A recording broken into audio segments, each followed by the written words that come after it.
Welcome everyone to the next episode of Purposely. I am super excited to introduce you to Luke Balcke, who is a guest today. We've had a medium on, and now we're going to hear about what Luke does, and I'm not going to spoil it. So I guess, Luke, welcome first of all. Thank you. Thanks for having me. Amazing. Now we're both in Melbourne, so we're obviously both at home in our little prisons at the moment. But Luke, if you're at a dinner party, if you were allowed to go to a dinner party or a barbecue, because I mean, God, imagine that. Imagine being able to go to a fucking barbecue. How cool would that be? And someone said, "Oh, g'day, Luke. Nice to meet you. What do you do?" How do you explain what you do? Because it's pretty like, out there. Yeah, so I used to just blab it out, right? But now I sort of like, I'll be like, do I tell them what I do or do I make up an occupation? So sometimes I will say my old occupation. Sometimes I will say my new occupation. But no, I'm an astrologer and a Reiki healer. And basically, I use astrology to give intuitive guidance to people. So yeah, that's what I would say. I would say I'm an astrologer, and they'd be like, "Oh my God, like what's that?" And then you sort of, okay, well, the first thing people think is like, "Oh, it's your star sign." It's all about that, but it's actually a lot deeper than that. Yeah. So normally though, I have to be prepared because when I do say what I do, pretty much very quickly, there's a crowd of people around wanting to know, like, what about this? What about that? And just asking a million questions. And then people want to have their own astrology read, and it just goes on and on and on. So I do pick and choose to when I do say that and how and who when I say it to. Because it's not an easy question, or you can give a simple one-word answer, but it leads to so much more. So it's like, okay. Have I got time for this? Yeah, I love it. And so I guess just to get some backstory on you, I like to hear about the story behind the story. I mean, I was introduced to you by somebody that I went to school with. They actually sent me a Facebook message and said, "Hey, you need to check out this dude. I think you'll really like him. He's totally on the same page as you," because I've been posting some stuff on Facebook recently and been getting slammed because I'm challenging the narrative and challenging things. And then I started watching your Instagram lives, and I was like, oh my God, this dude is talking my language. We're so aligned. We're so on the same page. And I really like the way that you're describing and kind of explaining what is going on in the world right now, because I think everyone's feeling it. There's something very bizarre happening in the world right now. So I've kind of just gone on a massive tangent. But what's your thoughts around what's happening collectively, globally in Melbourne right now, like from your perspective, in line with what you do? Yeah. So think of it on really, really, really big terms. We have been in the age of Pisces for over 2,000 years now. Now, an age, right? There's 12 ages. There's 12 signs of the zodiac, and we sort of slowly retrograde backwards through the ages. So before the age of Pisces, we were in the age of Aries. If you're a fan of the Game of Thrones, that is a depiction of humanity's transition from the age of Aries and into the age of Pisces. So you'll notice in the Game of Thrones, they're sitting on the Iron Throne, and it's made of swords. Okay, in the age of Aries, the ruling planet of Aries is Mars, and Mars is the god of war. He's the warrior with the sword, and his metal is iron. So they sit on the Iron Throne. And at the end of that movie, series, what happens to the Iron Throne? I'm not going to give it away for those that haven't seen it, but what happens to the Iron Throne? There's the 7 kingdoms, and whoever sits on the Iron Throne rules the 7 kingdoms. There's 7 traditional planets in astrology. So they're sort of showing you in that the breakdown of how humanity goes through these transitions. And that was the last major transition. Prior to the age of Aries, we were in the age of Taurus, right? And that's where they worship the bull, because that's the symbol of Taurus, the sacred cow. I can go back and back and back. Before that was the age of Gemini. The ruling planet of Gemini is Mercury, and the Buddhist name for Mercury is Buddha. So, that's their god. In the age of Pisces, the ruling planet is Jupiter, right? Or Jupiter, or the Greek name for Jupiter is Zeus. And when you combine Jupiter and Zeus, you get Jesus. Okay, so Jesus is the god of the age of Pisces, right? The Savior. Yeah. We are right now, as humanity, right towards the very end of the age of Pisces. We're not quite into the next age of Aquarius yet, but we're at the end of a long period of time, and the age is ending. And we're in the changing part of that age as well. So there's a lot of the old system is breaking down and crumbling, and we're sort of waking up from it. In the age of Pisces, we have the two fish that are swimming in opposite directions, and that's a bit like us. We're disconnected from our higher self in the age of Pisces. The motto for the age of Pisces is I believe. So our reality in the age of Pisces is created by our belief system. Those that control the information that we have control our belief system. And if they control the information and control the belief, then they get to control our reality. And that's what's been happening. Now, as we move to the age of Aquarius, we're not quite there. Technically, we haven't actually gone into it, but we're in what they call the dawning of the age of Aquarius, hence the song in the 60s. We are the dawning of the age of Aquarius. Right? You know the song. Everyone knows the song. So think of it like if you went to watch the sunrise in the morning at the beach, before you saw the sun actually crest over the horizon, you would see the light of the incoming day. So an hour at least before you see the sun, you see dawn and you see the light, right? So therefore, you're feeling the effects of the sun rising without it actually rising. That's where we find ourselves at the moment. We are feeling the effects of this shift that's happening in collective consciousness. And it hasn't technically happened for the whole collective yet, but that shift, right, is what is it doing at the dawn of a new age? And what are we going through? A great awakening, right? And we have been in dark ages. We have not known who we are, what we are, when we are, and why we are. And what we have known about that is built on a belief. Really. When we move out of the age of Pisces and into the age of Aquarius, we move from the age of belief into the age of knowing. So we will know. And that's what's happening now is we are awakening to knowledge and knowing of what's really going on. When are we going to know? When is everyone going to know is what I want to know. So at any moment in time, you have the ability to spontaneously awaken, right? At any moment, when it happens on a collective basis is when we actually move in transition. And that is a bit up to debate in the astrological community. Some say that it could be within the next 500 or 600 years. Some say it's going to be within the next 150 years. Some say it's going to be at the end of this year, on December 22nd. I'm more leaning towards we have the potential to bring in a new age at the end of this year. However, technically, how that will then impact the whole collective, I don't think that's coming for at least maybe another 150 odd years.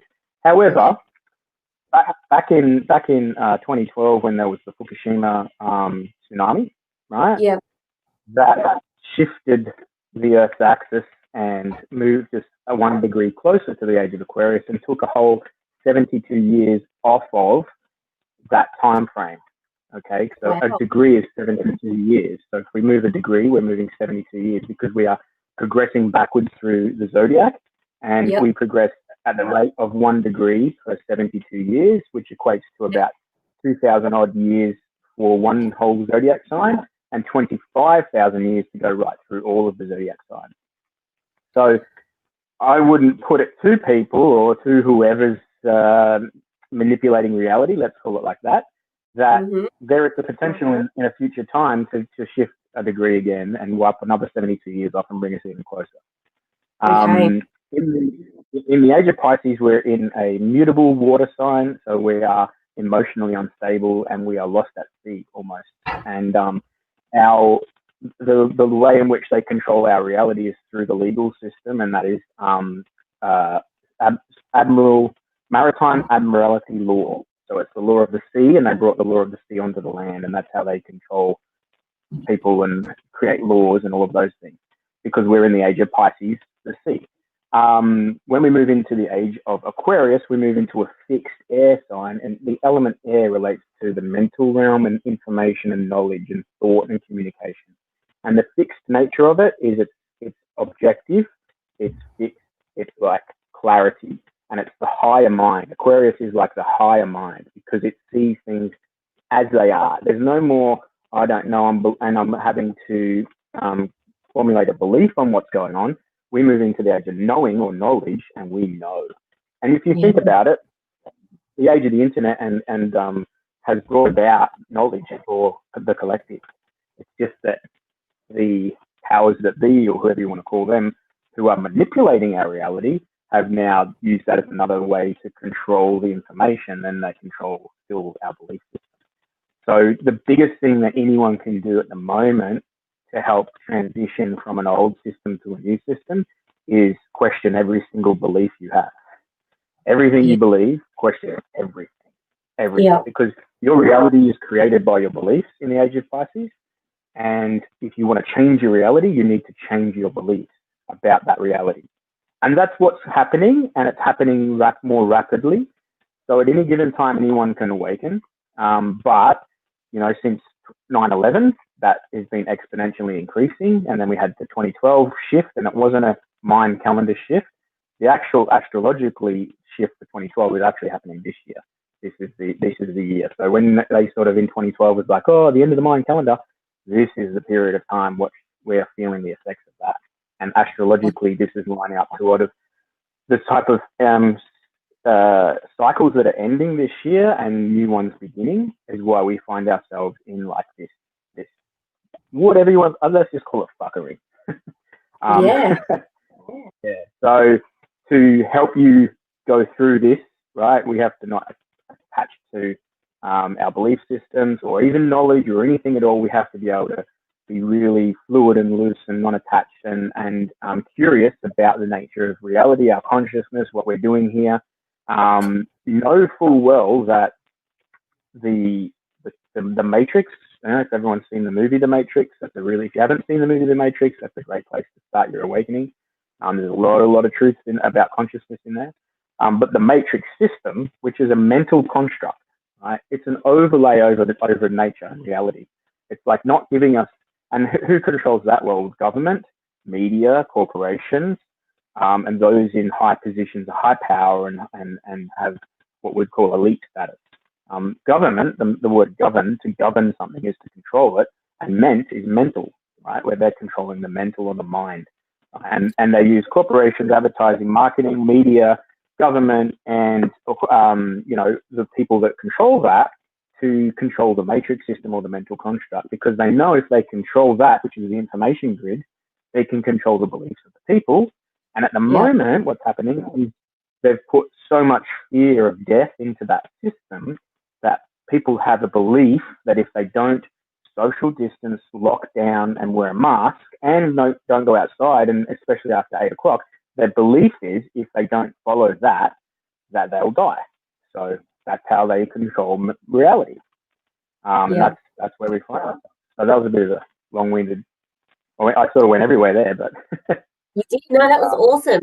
I guess my other question is, how did you get into this? Because learning about astrology, like it sounds so complicated, and it's you have a really in-depth knowledge. So how did you become so educated about this stuff? And did you have to do? It sounds like you've done some study. I don't even know what the process would be to become a actual astrologer. Tell us about your story. So I was a pest controller for 20 years. You're a pest controller? Yeah, I was a pest controller for 20 years. I had a pest control business. I was really good at it. I lived on the Gold Coast, and I would inspect, treat, and manage properties for termites. So in Queensland, because of the weather, the climate, they have a serious issue with termites, and they still have antiquated building practices, which sees them building out of pine and timber that they eat. So it's a huge industry. And I got into that because my dad was a builder, my brother was a builder, and I didn't want to be a builder. So I was like, okay, what else can I do? So I got into that at a young age. I was really successful at it, made a lot of money, but I was not happy. And I was sort of doing things in my life that I thought would either A, make me happy by doing things like acquiring things, ticking the boxes, or also like, I guess on some level trying to please my dad and just be like, you know, a very close family, and always sort of like seeking his approval and like, you know, what he thought was a good idea. And so cut a long story short, I was in that lifestyle and life for quite a long time, and got to a place where I wasn't happy, but even though from the outside looking in, I should have been happy because I'd collected all of the material things that should make you happy. And yeah, I had a bad drinking habit around that time. So in 2015, I decided to do a year of no alcohol. And a friend had sent me a 9/11 conspiracy video in 2014, and that just was the catalyst to go down the rabbit hole. And yeah, I went down the 9/11 conspiracy rabbit hole. And the first thing, growing up, I was always a kid that would always ask the why question, like why? What's the reason behind things? Like why? And I guess up until that point in my sort of 20s, I'd stopped asking the why and was just living life, and I thought I knew what I was doing. And in the year of no alcohol, when I had the 9/11 sort of conspiracy video, my first question is, why would they fake that? Like, what would be the reason? What's the motivation for doing this? Why? Which just led to more looking and more questions and more looking and more questions and more looking. And it was just, I went to everything. And in that year, I looked at every conspiracy ever been. The shape of the earth, aliens, the moon landings, all of the false flag events that have happened, like everything. And I came across a guy online, he's an Australian called Santos Bonacci, and he did astrotheology videos. So he looked at astrology and religion and showed how the two were intertwined, and that religions, and pretty much all major religions, are telling the story and the movement of the stars through their mythology. And he broke that down, and I was just like, what? What? Yep. And up until that point, I knew, okay, I'm a Virgo. I've got some Virgo traits, but I'd read my horoscope in a magazine, in the paper, and some days I was like, oh, that's me, and other days I was like, that's not right. So it was it's very non-specific, very generic, and easy to dismiss. But after watching Santos's videos, I'm like, I was really curious to know more about astrology, so I found a free online site where you could cast your own birth chart, and I just did that, and then I started reading the generic interpretations that they give. Excuse me, getting a bit of indigestion. And over about a month period, I was just like blown away, and it was like for the first time in my life, I had a lot of the why to like why I was the way I was, why I liked what I did, why I did what I did, why I thought the way I thought, why I felt the way I felt. And it was all coming from the interpretation I was pulling from my chart. And it just was like, why? And then I was really pissed, because I was like, why? This is so important and useful. Why aren't we shown this? Why aren't we taught this? Why is this ostracized? Why is it pushed to, like, you know, the crappy magazines and newspaper, and, you know, on the back page of the newspaper or whatever? I was like, I couldn't understand, like, the why. Why would they do that? Why would they hide that? But it was enough for me to go, there was so much use in that. And I was going through an awakening that year, because I was questioning. To be able to question the shape of the earth, you have to be able to question all your beliefs. Like, if you can question the shape of the earth, you can start to question all your beliefs. And when you do that, your whole reality that was built on your beliefs starts to crumble, or you start to get less meaning from the things that used to give you meaning. You know, like I had season tickets to the rugby up there, and like I'd play golf every Friday, and those things just started to mean less and less for me. So what I did was I sought out a professional astrologer, and I went to see her, and I started getting tutored by her, and I was like, I want to know how to read a chart. Like, like you, I look at a chart and I'm like, when back before I started, and I was like, how do you even make sense of that? Like, and the thing with it is we've been taught in our education systems with our left brain and our logic, reason, calculations, working things out, rationale. And with astrology, it's symbolic language, and that relies, it's the other part of the brain, and it deals in symbols, and symbols speak directly to your subconscious. So what you do when you learn astrology is you're learning the symbols, and it's all symbolic. And as you start to do that, what happens is you tap into the power and the history of that symbol, you know, and that's a powerful thing, and it unlocks your subconscious and your intuition. And eventually what happens is you start to be able to intuit information from a birth chart rather than read the information from a birth chart, because it's just like, that symbol is speaking to you, and that's in relation to this symbol, and when you combine those, this is what it feels like. So it's a process, and it's not easy. But if I was to go back to the beginning of your school, and you had never learnt to read, and I chucked a book in front of you, you'd be like, how do you ever read that? Well, you've got to learn the letters and then the words, right? And then you've got to learn how to put sentences together, and then you've got to learn how to read and, you know, comprehend that. So it is a process to learn anything, right? So it's no different. It's just that when we're older, it gets a bit harder to do those things. What spurred me on was just that, like, deep inner yearning to want to, like, discover, because I was on a discovery of the self, like, to know thyself. And when you understand astrology, it's like, you know, we come from the stars. We are a star, and here we are. We have a star chart telling us about our journey through this incarnation. And, you know, it's like your soul's or star map for this life and this reality. And it's just like, if you want to know yourself on a deeper level, so many people are out there looking outside in their reality for things to, like, well, you know, the answers. I need the truth, and it's always it's always within.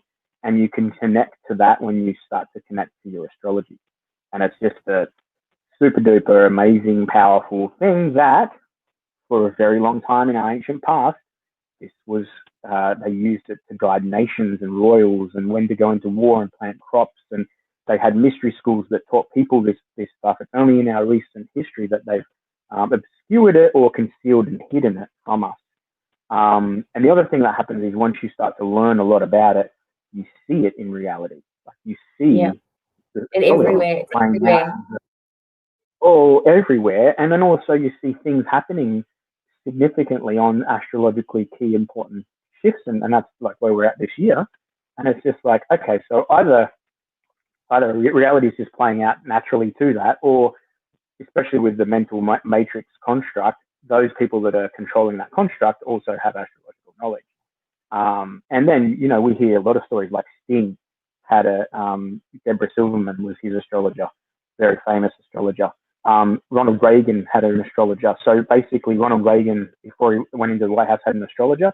The first attempt on his life, he pulled his astrologer, and the astrologer became his like state advisor for a lot of his policies and a lot of the timings that he would release things. He actually had an astrologer, and this didn't come out until after his presidency. I can't remember her name off the top of my head, but you're thinking, okay, well, here's the president of the free world using an astrologer. Like, how come this isn't sort of mainstream knowledge, you know? And it's because us on the lower level of reality, stuck down in our house now, we're allowed out for an hour a day. They don't want us knowing this, because this is the pathway to empower yourself, to awaken yourself, and to live a freer life. And if we all did that, their system falls apart, because their system is only there because we give it power, and it disempowers us in the process.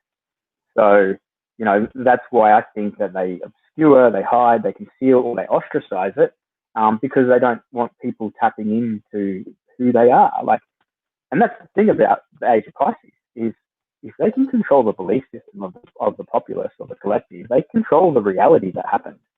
Correct. And if you realize that you can change your beliefs and change your reality as a result, wow, that's a really powerful thing. Now I don't have to be so reliant on external things for, you know, the way I am and how I feel and what I want to do. It's like I can actually generate that myself, by how I believe, and it's a really, really powerful thing.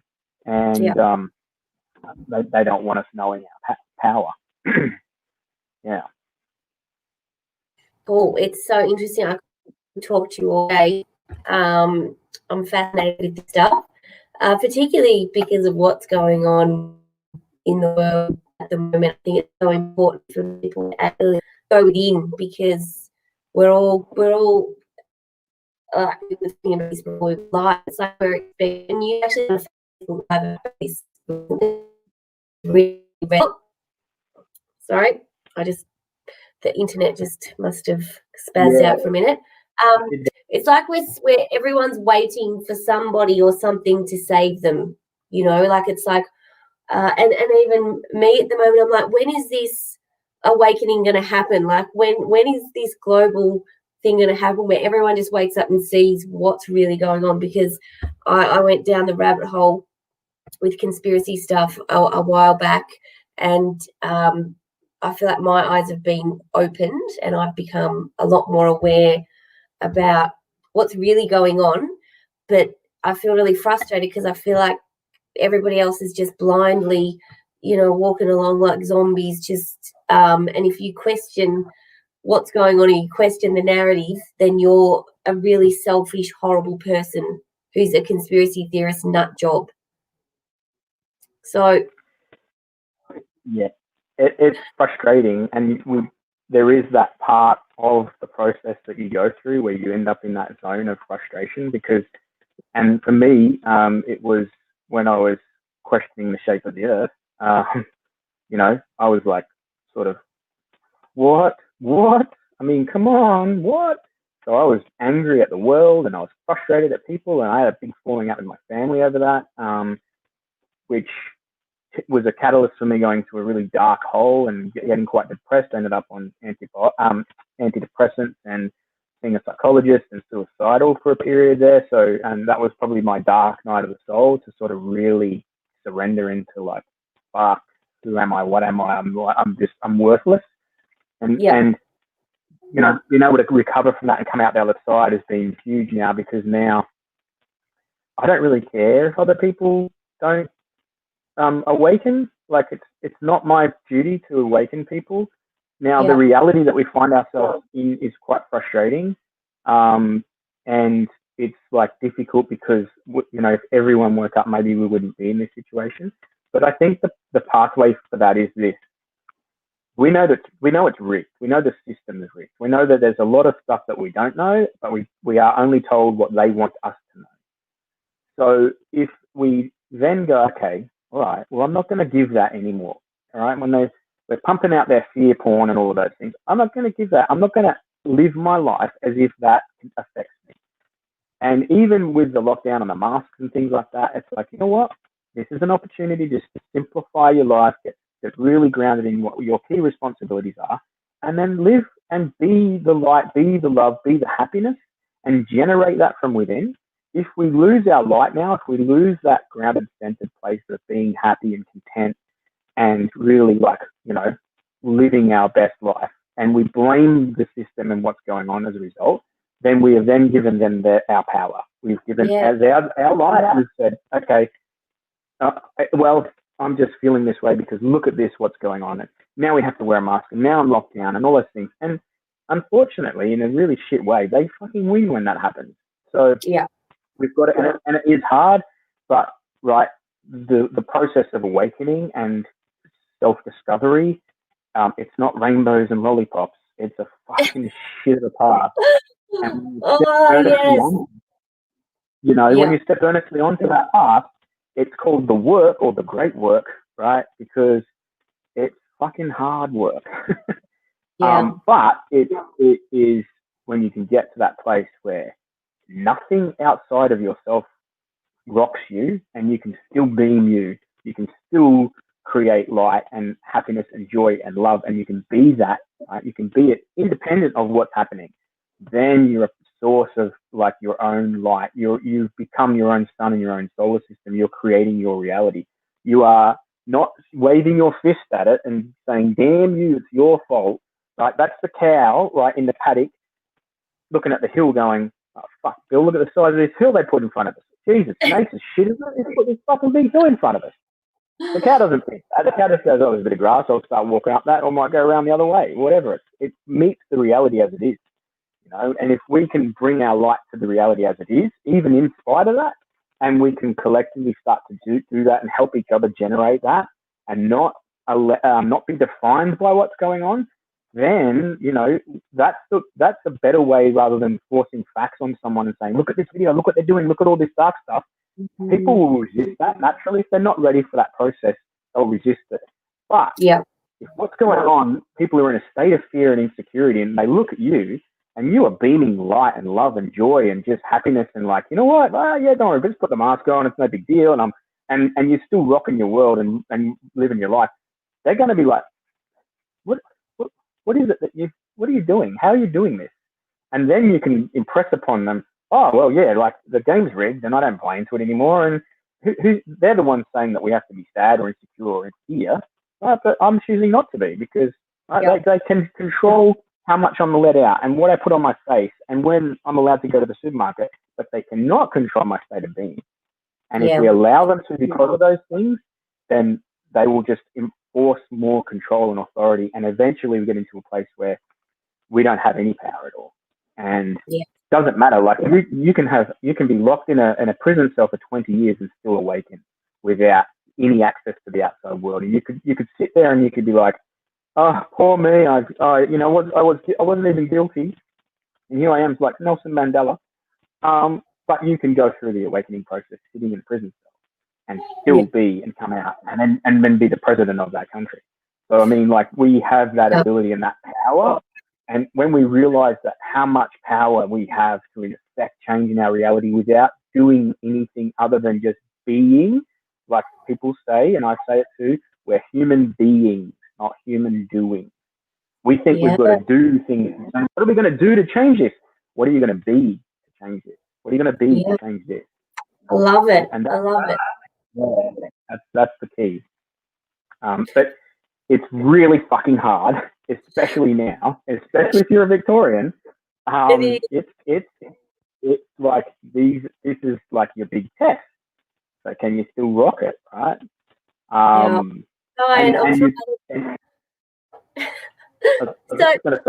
One of the things is faith, and faith is just faith in an outcome that's certain, you know. And I reside in that faith that we will pass through this point in time, and we will come out the other side, and in the future we will create a world of more equality, and it will be a lot better than it is.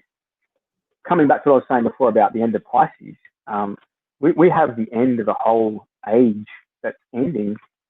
We can't look to a new world unless we are, you know, allowing the old one to break down and crumble, and something has to die before something can be reborn. And this is the energy of Pluto at the moment in the collective. It's the death and destruction and crisis to create rebirth. At the start of this year, we had the Pluto go through Australia with the fires, and it was devastating, and it was like, wow, never seen anything like that in my lifetime. But now if you drive through those areas, there's new growth. And what's happened is the old cleared out and the news comes through. And that's the process of death and regeneration. And sometimes we've got to let shit die. And to be honest, the old world, like, oh, let's go back to normal in the old world and all of that. Really, do we want to get back? There was a lot of ego in that world. There was a lot of self-centeredness. There was a lot of destruction to our environment. There was just the greed and that system of like wanting more and it's never enough, because we were so attached to material things, possessions and money and status and wealth and all of those things, instead of like living just, okay, you know what, it's not about those things, it's about what I've got in here. My value is in here, not out there. So really, I don't think we need to go backwards. We need to go forwards, but in order to do, we've got to let go of the old completely, like to let it die. Yeah, I mean, they're calling this the new normal. Like, I don't know, you've seen the video going around on social media about the media using this term, the new normal, the new normal, the new normal. And, like, I agree that we don't want it to go back to 100% the way it was, because that was shit. And, like, there's been a lot of positives that have come out of this, just the connection with home and family. I think it's shown a lot of people what's really important, and really it's a big wake-up call about all of the shit that we do and all the things that we have that we don't need. We don't need any of this shit. Like, we don't need to drive, you know, an hour and a half in the car down to the city to go to your job where you like have away a computer. You can actually do that at home. So there's been a lot of cool shit that has come out of this, and I would love for, you know, business corporations, whoever you want to call them, to actually take a lot of that stuff forward and improve things. But at the present time, that it's really difficult to focus on that and get that perspective when, like, for me, and I know that we're going to talk about my chart at some point because you asked me for my birthday, but for me it's like you're okay, I can deal with this for this amount of time, and then you start getting back to normal and you start putting a plan in place and trying to kind of move forward, and then it's like bang, now we've got another 6 weeks of lockdown, and just the level of uncertainty for me is really difficult to navigate mentally because I like to plan. I like to know what's going to happen, and I like to, you know, I'm pretty fluid. I can deal with change and ambiguity, but this amount of ambiguity is like killing me. Like I'm struggling with it, and I think everybody is, because it's like, when is this going to end? Like, after these 6 weeks is up in Melbourne, are we actually going to go back to stage 3, or are we going to have it extended? Like, what's going to happen? So, like, how do you deal with that shit using your astrology powers? Yeah. So the thing is, when we look into the future based on our current situation and like predict, and we are then now dependent on either a lockdown finishing or, you know, like some improvement happening, we're forgetting that we live in this present moment, and we've got to be in this present moment. What we have got an opportunity at the moment, because we're isolated and locked down, is to do that personal work, to do that inner work, right? To be able to cultivate your light source in any environment, so you're not dependent on anything changing or any way. Whilst we're forcing and resisting against what's happening, we're probably generating more energy towards the very thing we don't want, and we've got to be mindful of that. Astrologically, I don't think, personally, I don't think we're coming out in 6 weeks. In fact, I probably doubt we'll have a Christmas this year. I think part of the process of Christmas with our families. Yeah, I think we'll probably be in a level of lockdown, if not more serious or as serious as this, as we get to Christmas. This is the year of the death and destruction of the old system, and they're most likely, I would say, this will be pushed down the road. I think you'll find what will follow soon is the other states will start to get more cases, and then they'll get in once you get New South into a level of lockdown, like a stage 3, or even mandating masks and things like that. We're all going to be in this sort of situation. It's just it really is going to affect everyone, I think, at some point. Now, so then, okay, that's my astrological sort of preview of what is coming. So how do we manage that? All that.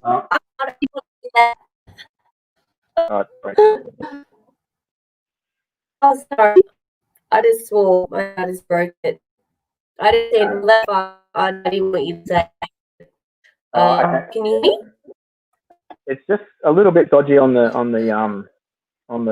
what do you call it? I've got full service here.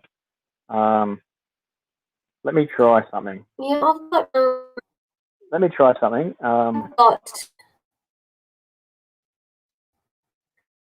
Let me have a look. What's going on? Yeah, I've got service too. Maybe, you know, how's it been? Oh, I can't hear you now.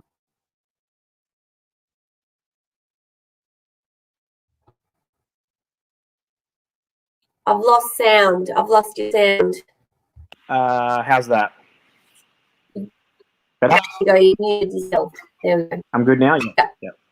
It's just cutting out a lot, that's all. Yeah. Is it back now? Yeah, that's better now. Yeah, cool. So let's talk about how you work with people, because you do readings for people. You help them tap into their own power. So how do you do that? Bringing awareness, basically, and clarity and vision and insight and guidance to why they're feeling the way they're feeling, what's happening in their life, how to understand it from a different perspective, how to derive meaning from what's going on as well, rather than just being like a vessel floating around in a sea in a storm and being like bobbed around by your whole reality. It's like, how do I bring understanding to why I'm feeling the way I'm feeling because of what's going on in my life? And a lot of that you can extract from the chart, from the transits, from their progressions, from timing techniques, and be like, okay, this is the influence that you're under at the moment, and this is how it's going to feel, and this is how you work through that. And then it empowers people not to be, at the having life happen to them. They can start to see life happening for them. When you start to see things happening for you rather than to you, then you're like, all right. And the vast majority of my readings at the moment are people that are uncertain, ungrounded, foggy, can't see the future, don't know how to bring meaning, really, and like going through that transition or newly awakening and newly starting to question things, and just to be able to bring some clarity and insight to them that it resonates because it's their chart. So it's like people say, how do you know? And this, I'm saying, I don't know this. I'm just reading your chart. And this is how you interpret your chart of where you're at and this time and space. So most people come in like this and they go like this because they're like, all right, cool. All right, that makes total sense. I've got this.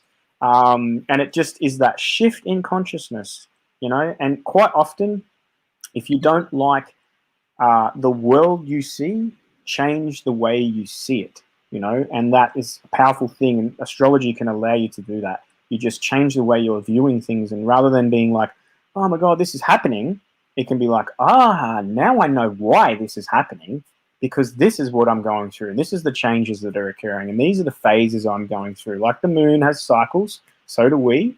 And we don't go linear through space and time. We go spirally through it. So it's up, down, and round and round. And to know where you are in that up, down, round and round sort of cycle or phase is very powerful, because then you can be pulling your surfboard out and jumping on the wave and riding it rather than being fucking inundated and swamped by it. So that's the best way, without being specific. That's probably the best way to describe how astrology can help you. It's guidance. And when you've lived a life that's been conditioned and within the matrix system of a mental construct, and you've believed in everything that you thought, and now you're starting to question all of those things, we can lose ourselves in that process. So what astrology does is reconnect you to you. It's like, all right, okay, cool. And, little hints and tips, because astrology isn't fated. We still have free will and choice. And there are light and dark shades of the way in which the energies play out. And sometimes people are just stuck in the shadow side of a expression of an archetype, and it's just showing them the light side, and it's just that awareness of going, all right, yeah, wow, okay, I have been this side of it. This is the more constructive way to work with that energy. And we then have that power to generate our reality in our own state of being, because we consciously choose, okay, this is the way I'm going to approach this now, rather than from this negative frame. I can now look at it and go, okay, there is something I can do to contribute to my reality and the way I'm feeling in a positive way. And it's not about love and light and everything's wonderful. Sometimes it's shit, and sometimes moving through those shit times and being able to express your emotions even when they feel like you don't want to, rather than repress stuff. When we repress things, or we don't deal with them, we hide or escape or avoid them, they tend to only increase in their magnitude. And when they do disrupt our reality or our life or our being, then at some future point, they do so in a way that creates a lot of instability or crisis type things, and it's hard sometimes to move through them. So yeah, just reconnecting people back to themselves, and it's just that acknowledgement of like, all right, yeah, cool, that makes sense. I've got this, I've so got this, and just that belief that you can give to someone is like, okay, yeah, I've got this. All right, and just that reminder to like go, this is what's happening at the moment. This is not reality. This is a construct of it. They're feeding us their version of reality. So I don't have to accept their version of reality.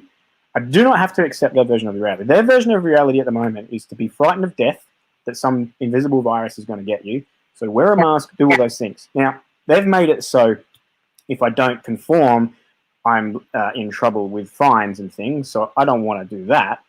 So I will conform. And also for my fellow man that is in a state of fear, if they're looking at me breaking those rules as to threatening their life, I don't want to be that person either. But I also don't want to be the person that does it in the belief of their version of reality. I'm like, no, I'm not buying your reality. I mean, why would you want to buy their reality at the moment? It's their version of reality is doom and death and hell. It's like, no. Cool. I'm not buying that. I will adhere to whatever I have to just, go along to get along, but I'm not buying into that or letting it define who I am. And that is so empowering. Yeah. Really important. Oh, it's very it's very feedbacky. I don't know what's going on. Yeah, we're starting to talk about some things they don't want us to talk about, maybe. Exactly, that's what I think when this happens, when I'm doing podcasts, touching a nerve. Yeah. Look, I could talk to you all day, and I definitely want to get a reading from you, and I want you to give me the full shebang. I think that everybody needs to reconnect with themselves right now and bring awareness and consciousness to what they're thinking about. So if people want to find you and they want to get you to do a reading for them, where can they do that? The best way is through either my website or my Instagram page, which is just my name, Luke Balcke. So my website is lukebalcke.com and my Instagram page is just Luke Balcke. I put all of my content mostly on Instagram. I do my lives and little posts and things like that, and just constantly sort of updating on the weather and the matrix as well, and lining those two up so that people can be like, all right, make sense of all of this. My readings are all on Zoom at the moment, and I do Reiki healings, but not distance, so only face-to-face, so they're on the can at the moment. But all my readings are on Zoom, so we do 1 hour, 1.5, or a 2-hour session, depending on what you want to do, how deep you want to go. The 2-hour sessions, we go deep into your chart, but then we also go into the future and look at to what's coming for you and how to navigate that. So yeah, that's the place that I hang out. How much time do we have left? We've got 10 minutes left, so we can keep going if you're cool. I'm cool. Because I was looking at your chart and I just wanted to sort of bring a few little things in that might help with some understanding of why you're feeling the way you're feeling and how to sort of work with what's going on as well. In your natal chart, you're Aquarian rising, which is an air sign. So again, we're moving into the age of Aquarius, so that's cool. But the air sign is like we're mentally active. We're very mentally active in our reality, and we think a lot, and we objectify a lot, and we look at the bigger picture. And we're sort of analyzing from an intellectual perspective our reality constantly. Your moon is in Pisces, right? So moon in Pisces is a mutable water sign. So mutability means that it's changing, and the water is emotion. So we can be emotionally, sometimes feel like we're being really like pulled in different directions emotionally. And your moon in the first house rules our body. So therefore, you wear your heart on your sleeve, and you're an emotional person, and you don't mind being that. But also, you feel the emotions of other people, and you pick up emotional energy in other people easily, and able to read emotionally other people. Now, at the moment, what's happening, and I won't go around your whole chart, but what's happening to your moon is Neptune, the planet of disillusion or transcendence or boundarylessness, is conjunct your moon. And this transit will only happen once in your life. And it's right as we speak, sitting right on top of your moon. So the emotional stability and foundation is just gone. It's like this, you can be ultra emotionally sensitive at the moment, especially to what's going on. So my recommendation is to pull back a little bit on what you're exposing yourself to emotionally. If you're consuming things at the moment that are making you emotionally reactive or unstable, and you're unable to digest them, in other words, move that through you, and it's making you irritable, unstable, reactive, sad, angry, especially angry, then consider whether you want to consume that food, right? So it's like, okay, if those things are upsetting me, because when Neptune is sitting on the moon, we have a lot of emotional instability anyway. We need to do a lot of grounding, so walking bare feet into nature, even hugging trees, and really grounding your energy, doing meditations where you pull the light through your body and into the earth, because the earth recycles energy. And, you know, if you can be imagining white light coming through your crown chakra and pulling through you, and all of the, you know, unhelpful emotions are being drawn through you and into the soles of your feet and into the center of the earth, and Mother Earth will recycle that energy for you. Doing grounding meditations as well to the present moment, because we can be stuck sometimes either in the past or worrying about the future and not in the present moment. So any meditations that anchor you on a daily basis to these present moment is a grounding meditation.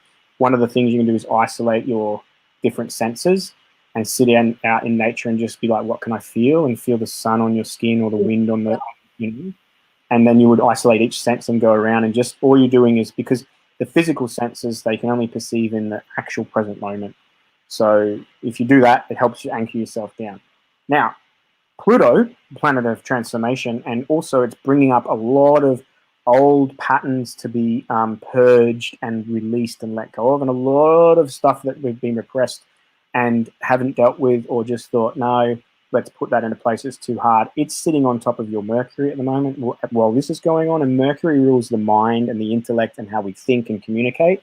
So when Pluto sits on that, and that's also a once-in-a-lifetime transit, we can obsess heavily, and our mind can be just like super duper active, and we can be so like wanting to get to the bottom of things and wanting the truth, right? The challenge with that is, if we're looking outside into the matrix system and the conspiracy alternate media world, you will never find your truth. You'll just find more answers. More questions. You'll just find more questions. It'll lead to more questions, because you're never going to get to someone that goes, Emily, here it is. This is the nature of reality and the truth of the whole entire world and existence and planet. No one's going to ever do that video. But you, right, it's a good time to be meditating, right? And you know, using that mental power turned internally to reflect and to turn within and to do a lot of deep meditative work, grounding and meditation for you, rather than looking outside, because you've got to be able to control that obsessed mind at the moment. And if you're not in control of it, it will be in control of you, and you'll find yourself brought into some, you'll find yourself brought into some really dark places as well, because Pluto deals with its depth. And sometimes we can get to the bottom of something, but quite often when we do in the matrix system, we don't really want to know what we're seeing. And because your moon is activated by Neptune, if you're digging into things that emotionally make you unstable, that those two systems are feeding each other, and it's not going to feel nice. It's going to feel like very unstable. So be very mindful of that. Now, one last thing is, another chart we look at for timing of life is your progress chart. I won't go into what that means because it's too technical, but basically in that chart, you have an alignment between your sun and Venus, and your Venus and your sun. So the next year and a half for you, it's a really good time for relationships, for money, for working with women, but also a time to shine and time to really work on what are my core values. What do I really value in my life? And are my values being met? Now, the real trick to that is, when we know what our core values are, we've got to not put the dependency on people or things within our reality to meet those core values. We've got to act as if we meet them ourselves. So in other words, one of my core values is authenticity. So then I embody authenticity. I speak my truth. And then you're not like well, I need you to be authentic and you're not being authentic. You can be like, well, I am. And when you are being that, you are then showing your reality, this is how I'm being, and your reality will reflect that state of being. You'll find that you give then the power to people within your reality to also be authentic and truthful, rather than being, well, one of my values is truthful and you're lying to me. It's like, hang on, just let go of that altogether and just be authentic. Yeah, right? it's really interesting you say that, because I've done a lot of work around NLP, neuro linguistic programming. So I'm trained in NLP, and so I've done a lot of work around my values. And my highest value is independence. Yes. And so at the moment, I feel like my independence has been taken away, and I feel quite triggered by that, because I feel like I have no freedom and I can't express myself, and I can't do what I want, and I hate rules and being told what to do. That's like really triggering for me. So this whole lockdown situation is like, I'm really struggling with that construct, because I don't know how to express my independence. And one thing I'm doing, which sounds really stupid, but it's like this empowering thing I'm doing every day, is I go for a walk in the morning and I don't wear a mask. I just wear like my scarf around my neck, and I feel like really like rebellious. I'm like, yeah, fuck yeah, I'm empowered. I'm walking down the street without my mask, which is, it may sound stupid, but like how do I deal with that if my number one value is independence and I don't feel like I have any? Yeah. So the thing you got to really watch with independence is that rebellious and anti-authoritarian. Yeah. Because when we do that, we will naturally sort of feel limited, restricted, confined in some way by authority. Yeah. Now, you are Aquarian rising, so yes, independence is key for Aquarian, and it's not independence as in, I don't follow your rules or anything like that. It's independence of like, I am my own unique being, and I don't conform to anyone else's idea of what I'm supposed to be. However, the co-ruler, and you've got Uranus, which is the planet of rebellion, individuation, and freedom and liberty, which is ruling Aquarius, but the other co-ruler, and we forget about this, is Saturn. And Saturn is authority, right? Saturn is the boss. So if you aren't being your own authority, you are then going to be looking in your world at seeing that how your authority is taking away your independence. So you've got to learn how to be your own authority. Now, your own authority isn't rebelling or, not wearing the face mask so that you can be like, fuck your rules. Your own authority is like, I don't wear this because I am not conforming to your idea of it. This is how I want to be, and this is who I want to be. So we let go of needing to rebel against someone else's rules and create our own, and we just rest in that and let go of the need for anyone to accept or validate you for that.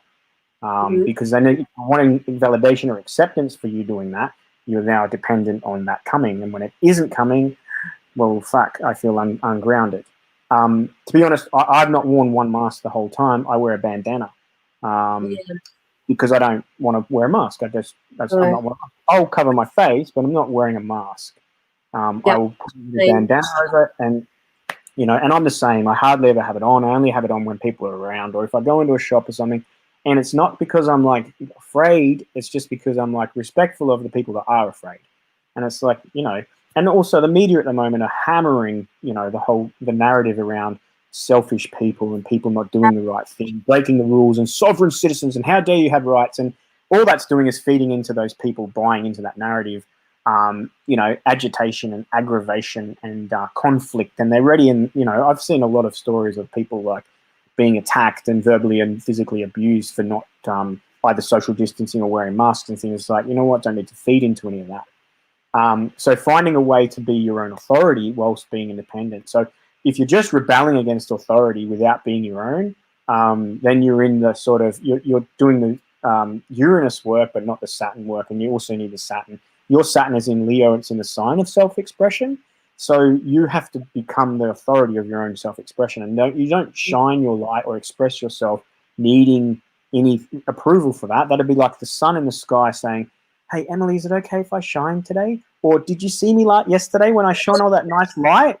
Did you see how good was that light that I shone yesterday?" The sun doesn't give a fuck. It's just like, I'm the sun, I shine my light. Deal with it. If you don't like it, put sunnies on or go inside, or sunscreen. But I'm still gonna fucking shine my light. That's the sun, right? It doesn't stop and say I either need your validation or attention or approval. It's just like, I'm the sun and this is what I do. Your Saturn in Leo is that's where you have to be the authority in that. You're not shining for someone else's benefit. You're shining because, or not shining for the acceptance or validation from someone else. You're shining to bring warmth and illumination to your reality. You know, you shine for warmth and illumination in your reality. And that's what the sun does. It warms and illuminates and brings life to its reality, and we are in the sun's domain here. So hopefully that's been a little bit helpful. We can get really deep in a reading because there's a lot of other stuff going on. Your Saturn and Jupiter are a little bit conflicted there, and then your Jupiter's feeding into your mind and your Mercury. So there's a few things that we can get a lot deeper in when we have a bit more time. That would be amazing. I would love to get a proper reading done. I'm loving this shit. It's I think everyone needs to tap into themselves and reconnect with themselves right now, because we are all, I think, struggling in our own way, shape or form. So thank you so much for being on the show and sharing your story and also your amazing wisdom with us. It's been fascinating. No worries. Thank you so much for having me. And I'll be happy to be back, and also come and get a session, and we'll get deep into some things. Awesome. Well, if anyone's feeling a little bit disconnected from themselves, needs to hear some hard truths, then give Luke a call, and we'll share all of his handles when we publish the episode. But thanks everyone for listening, and thank you so much for giving up your time today, Luke. Pleasure. Thank you. All right.